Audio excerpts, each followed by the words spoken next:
Hello friend, দিব্যার জন্য জামা কিনেছি। দেখো এই জামাটা কেমন হয়েছে তোমরা কমেন্টে বলবে। আর একটা জামা, আরও জামা আছে দেখাচ্ছি।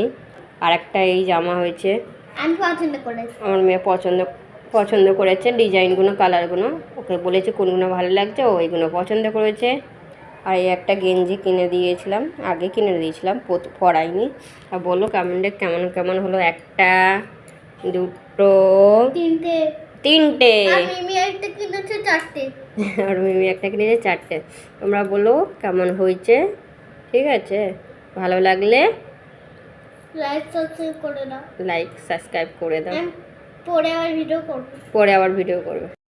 জামা পরেছে দিব্যাকে, কেমন লাগছে? পিছন ঘোরো দিব্যা, দেখো কত সুন্দর লাগছে দিব্যাকে। করো, দিব্যা এরকম ধরনের ফার্স্ট টাইম জামা পরছে না দিব্যা? দেখো মুখ দেখো। গেঞ্জি পরে কেমন লাগছে তোমরা বলবে কমেন্টে। ঘোরো, ঘোরো। সব জামা পরে ভিডিও করে দিতে হবে, ভিডিও করে পোস্ট করো। হ্যাঁ, পোস্টের নেশা হচ্ছে। পিছন করো, সামনে করো। কেমন লাগছে গায়ে জামাটা কমেন্টে জানাবো।